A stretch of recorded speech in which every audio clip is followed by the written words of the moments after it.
लेकिन अब जरा बात करते हैं दिल्ली की। दिल्ली में लिकर पॉलिसी एक अपने आप में बड़ी उलझन की बात हो गई है और उल्टी भी पड़ती दिखाई दे रही है। वो इसलिए क्योंकि दिल्ली में शराब नीति को लेकर जबरदस्त घमासान मचा हुआ है। चाहे आप दिल्ली के मुख्यमंत्री अरविंद केजरीवाल की बात करें या उनकी पार्टी के तमाम नेताओं की, जो दिल्ली की शराब नीति का बचाव करते हुए दिखाई दे रहे हैं और शानदार बताते हैं। लेकिन अगर ये नीति इतनी ही शानदार थी तो इसे वापस क्यों लिया गया? 31 अगस्त को इसकी आखिरी मियाद थी। बीते कल यानी कि अब एक नई आबकारी नीति दिल्ली में इसे अब लागू कर दिया गया है। तो आज 1 अगस्त से पुरानी आबकारी नीति खत्म, नई शराब नीति शुरू और अब सरकारी दुकानों के जरिए ही शराब दिल्ली में बिका करेगी। लेकिन इस पर जबरदस्त संग्राम हुआ, सियासत जमकर हुई है। दिल्ली में सरकारी मधुशालाएं तो खुल गई हैं, लेकिन दुकानों की संख्या में भारी कमी आ गई है और साथ ही साथ जो एमआरपी पर डिस्काउंट दिया जा रहा था दिल्ली में, यानी कि एक बोतल खरीदो दूसरी आपको मुफ्त मिल जाती थी, इस तरह की कई स्कीम्स थी जो प्राइवेट प्लेयर्स यहां पर इस्तेमाल कर रहे थे, उसे भी बंद कर दिया गया है। आज से नई आबकारी नीति का शुरुआत हो चुका है, आगाज हो चुका है। अब आपके लिए समझना आवश्यक है कि आखिरकार क्या फर्क आया है। 31 अगस्त तक कौन सी आबकारी नीति चल रही थी, 1 सितंबर के बाद से अब कौन सी नई आबकारी नीति शुरू हुई। तो सबसे पहले आप जानिए कि पुरानी आबकारी नीति और नई आबकारी नीति जो पिछले बार लागू की गई थी उसमें क्या फर्क है। नई आबकारी नीति जो थी, जो कि अरविंद केजरीवाल की सरकार लेकर आई थी, उसमें शराब की बिक्री सिर्फ प्राइवेट दुकानों के साथ हो सकती थी। पुरानी नीति कहती थी कि सरकार के द्वारा आवंटित दुकानों से ही शराब की बिक्री होगी। वैसे देखा जाए तो सतही तौर पर निजी क्षेत्र में शराब की बिक्री डालना अपने आप में गलत कदम नहीं था, लेकिन गलतियां हुई जो कि सामने प्रदर्शित हुई। जानकारी के मुताबिक शुरुआत में सिर्फ 250 दुकान होने की वजह से ब्रांडेड शराब की बिक्री में बहुत कमी आ गई थी। इस समस्या को कुछ समय में ही दूर कर लिया जाएगा, ऐसा बताया जा रहा है। अब सरकारी दुकानें भी प्राइवेट दुकानों की तरह ही सुबह 10 बजे से लेकर रात 10 बजे तक खुली रहेंगी। पहले सरकारी दुकानें जो शराब बेचती थीं वो दोपहर में 12 बजे खुलती थीं और रात में 10 बजे बंद हो जाती थी।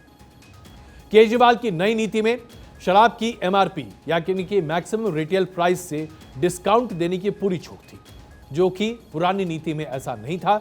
अब पुरानी नीति को दोबारा लागू कर दिया गया है। इसकी वजह से अब आपको जो एमआरपी है उसी पर शराब की बोतल खरीदनी पड़ेगी। एक और तब्दीली यह भी आई है कि अब ग्राहक दुकान के काउंटर के बाहर खड़े होने के बजाय शराब दुकान के भीतर जाकर खरीद सकते हैं, इसमें कहीं कोई दुविधा नहीं है। शराब घोटाले पर दिल्ली में लगातार घमासान मचता रहा। आज कल परसों तरसों आपने जब देखा तरह तरह की तस्वीरें आती रहीं और आपने देखा कि आम आदमी पार्टी और भारतीय जनता पार्टी के बीच लड़ाई का यह जबरदस्त मुद्दा बन गया था। दोनों पार्टियां एक दूसरे पर निशाना साध रही थी। भारतीय जनता पार्टी का आरोप था कि आबकारी नीति के तहत बड़ा भ्रष्टाचार हुआ है। आम आदमी पार्टी कहती थी कि भारतीय जनता पार्टी जानबूझकर इसे मुद्दा बना रही है। आपको दिखाते हैं कि दोनों पार्टियों ने एक दूसरे पर किस तरह के आरोप और प्रत्यारोप बढ़े। आपको गिरफ्तार तो करना पड़ेगा। तो मनीष जी ने उनको कहा भी चिंता मत करो, जब भी गिरफ्तार करना हो मेरे को बता देना, मैं आ जाऊंगा, मेरे को गिरफ्तार कर लेना। तो गिरफ्तार तो होंगे ये, लेकिन मोटे मोटे तौर पे सारा देश देख रहा है भाई, सारी जांच कर ली, सब कुछ कर लिया, कुछ नहीं मिला, पाक साफ। एक तरह से मैं बार बार कहता हूं कि हम लोग बार बार प्रधानमंत्री मोदी जी से ईमानदारी का सर्टिफिकेट लेके आए हैं, तो एक बार फिर से प्रधानमंत्री जी ने मनीष सिसोदिया को ईमानदारी का सर्टिफिकेट दिया है कि तुम सबसे ईमानदार।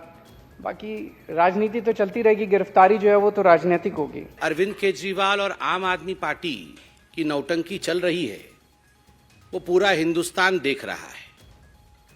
आज फिर से एक बार विधानसभा के पटल का दुरुपयोग करके जिस प्रकार से अरविंद केजरीवाल जी ने वहां कुलचित राजनीति की, अपना प्रचार किया, अपना प्रसार किया, अनर्गल प्रवचन किया और झूठ झूठ और झूठ हम सबके सामने परोसा, वो हम सबने आज देखा है।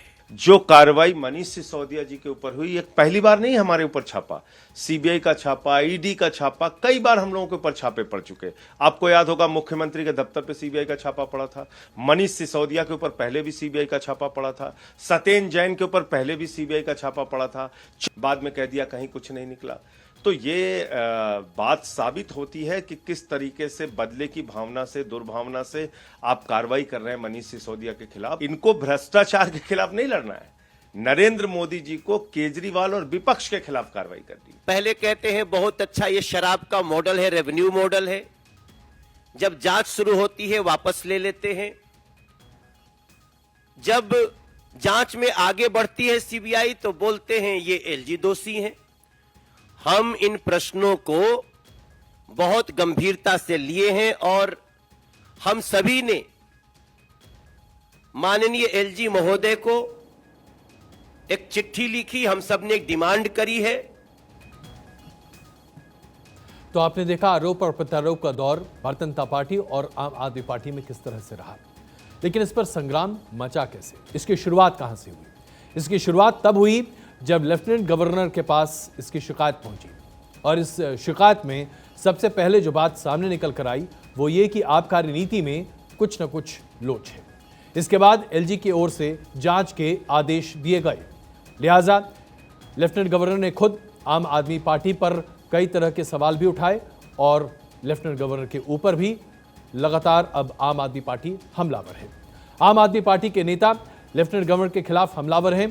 तस्वीरें आपको दिखाते हैं। 30 अगस्त की ये विधानसभा की तस्वीर है जहां एलजीपी के खिलाफ आम आदमी पार्टी के विधायकों ने हंगामा किया, प्लेकार्ड के साथ एलजी के खिलाफ कार्रवाई करने की मांग की। एलजी के इस्तीफे की मांग भी इन्होंने रखी। एलजी के आदेश के बाद ही शराब घोटाले में मनीष सिसोदिया के घर पर सीबीआई पहुंची, एफआईआर दर्ज की गई तो आम आदमी पार्टी अब भड़क उठी है और एलजी के खिलाफ घोटाले का आरोप लगा रही है। अब तो यह बात भी कही जा रही है कि एलजी के ऊपर 1400 करोड़ के घोटाले का आरोप है। आम आदमी पार्टी ने एलजीवी के सक्सेना पर खादी ग्राम उद्योग बोर्ड में अध्यक्ष रहते हुए भी धांधली का आरोप लगाया है। इसके अलावा आम आदमी पार्टी ने शराब घोटाले में वीके सक्सेना का नाम भी शामिल करने की मांग की है। जब इस तरह के आरोप सामने लगे तो भ्रष्टाचार के आरोपों को अनर्गल बताते हुए एलजी ने सख्त रुख इख्तियार किया है। कल एलजी ने अपनी तरफ से यह बात सामने रखी कि भ्रष्टाचार के झूठे आरोप लगाने के लिए उन्होंने तय किया है कि आम आदमी पार्टी के सभी नेता जिन्होंने उनके खिलाफ अपशब्दों का और उसके साथ साथ आरोप लगाए हैं उनके खिलाफ मानहानि का मुकदमा वो दर्ज करने जा रहे हैं। लेकिन अब इसका बैकग्राउंड आपके लिए जानना आवश्यक है कि आखिरकार एलजी ने जांच के आदेश कब दिए और कैसे दिए। सबसे पहले 17 नवंबर 2021 को दिल्ली सरकार ने राज्य में नई शराब नीति लागू करने का आदेश पारित किया। इसके तहत 32 ऐसे चीजें बनाई गई जो कि जोन थे। जोन में से 25-25 दुकानें खुलनी थी। कुल मिलाकर 850 प्राइवेट शराब वेंडिंग दुकानें खोली जानी थी। शराब की बिक्री निजी हाथों में सौंपी जानी थी। शराब की सभी दुकानों को प्राइवेट करना था। शराब के पीने की उम्र को 21 साल से बढ़ाकर 25 साल से घटाकर 21 साल करना था और साल में 3 दिन ही शराब की दुकान में छुट्टी का प्रावधान बताया गया था। इसके साथ साथ जो निजी दुकान थे उनको इस बात की छूट दी जा रही थी कि जो शराब की बोतलों पर मैक्सिमम रिटेल प्राइस प्रिंटेड होता है उसमें छूट देने की इजाजत प्राइवेट प्लेयर्स को है। रात में 3 बजे तक शराब बार, क्लब, रेस्टोरेंट में मिल सकता था, इसकी अनुमति दी गई थी और ऐसा बताया जा रहा था कि रेस्टोरेंट, बार और क्लब में शराब की बिक्री इसके बाद काफी बढ़ गई थी। ये सारे कदम इसलिए उठाए गए थे क्योंकि अरविंद केजरीवाल सरकार की यह दलील थी कि सरकार को 3,500 करोड़ रुपए का अतिरिक्त फायदा होगा, लेकिन इसका हुआ विपरीत। जांच में यह निकल कर आया कि दरअसल सरकार को 144 करोड़ का नुकसान हुआ है। आइए अब आपको दिखाते हैं कि क्या आरोप लगे। नई शराब नीति जब लागू हुई तो उस वक्त कई तरह के आरोप लगे। इसके बाद नई शराब नीति को वापस लेने की कोशिश की गई, उसमें संशोधन करने की कोशिश की गई और अंततः पूरी की पूरी शराब नीति को ही वापस रख दिया गया। आरोप लगे कि इसमें बड़े पैमाने पर भ्रष्टाचार हुआ है।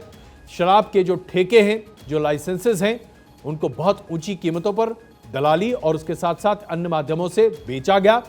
शराब नीति के तहत ऐसा माना गया कि 5-5 करोड़ रुपए लोगों ने घूस दिए और लाइसेंस खरीदे। और जिन लोगों ने ऐसा नहीं किया उन्हें रेस से बहाल कर दिया गया। इस पूरे मामले में मनीष सिसोदिया पर कई तरह के आरोप लगे। उन पर आरोप लगा कि उन्होंने नई पॉलिसी के तहत कारोबारियों को फायदा पहुंचाने की कोशिश की। शराब की दुकान के टेंडर बांटने में भी गड़बड़ी का आरोप लगाया गया और यह भी कहा गया कि कई ब्लैकलिस्टेड कंपनियों को टेंडर देकर उनकी मंजूरी कर ली गई। लाइसेंसिंग फी के नाम पर 144 करोड़ रुपए की छूट देने का आरोप लगा, जिसमें मनीष सिसोदिया का नाम सबसे आगे रखा गया और लाइसेंस बढ़ाने के लिए एलजी की मंजूरी नहीं ली गई। यह सबसे बड़ा आरोप था। इन तमाम आरोपों को मनीष सिसोदिया ने कहा कि यह बिल्कुल बेबुनियाद है। दरअसल इस पूरे मामले पर मनीष सिसोदिया पर जो सवाल उठते हैं वो दिल्ली सरकार में काम करने वाले मुख्य सचिव की रिपोर्ट के आधार पर हुए, जिस रिपोर्ट में एलजी ने सीबीआई से जांच की सिफारिश की और उसके बाद मनीष सिसोदिया पर कार्रवाई शुरू हुई। 19 अगस्त को मनीष सिसोदिया के घर पर सीबीआई की छापेमारी हुई और उस दिन 7 राज्यों की 21 लोकेशन पर एक साथ छापेमारी की गई ताकि यह पता चल सके, जिसमें कई अधिकारियों के घर भी थे, कि कहां और कैसे गड़बड़ घोटाला हुआ है। इस छापे के बाद एक एफआईआर दर्ज किया गया जिसमें मनीष सिसोदिया समेत 4 लोगों के नाम शामिल किए गए। 21 अगस्त को मनीष सिसोदिया के खिलाफ एक लुकआउट नोटिस जारी किया गया था, जिसे बाद में निरस्त कर दिया गया। हालांकि सीबीआई ने इसे खारिज कर दिया, जैसे कि मैंने आपको बताया। 30 अगस्त को सीबीआई की टीम ने दिल्ली में मनीष सिसोदिया के बैंक लॉकर्स की खंगालना शुरू कर दिया। बताया गया कि करीबन 2 लाख रुपए बैंक लॉकर्स में मिले, लेकिन सबसे बड़ी बात जो निकल कर आई, 35 बैंक लॉकर्स छाने गए। तो क्या उप मुख्यमंत्री के पास 35 बैंक लॉकर्स हैं? एक आदमी क्या इतने सारे बैंक लॉकर्स रखता है? यह भी सवाल उठेंगे। इस तरह के कई सवाल सामने हैं और राजनीतिक पहलू पर भी इसमें बातें सामने हैं। लेकिन इसमें जो सबसे बड़ी बात है वो ये कि लेफ्टिनेंट गवर्नर के कहने पर, लेफ्टिनेंट गवर्नर के जांच की इंक्वायरी बिठाने पर आबकारी नीति में तब्दीली की गई है।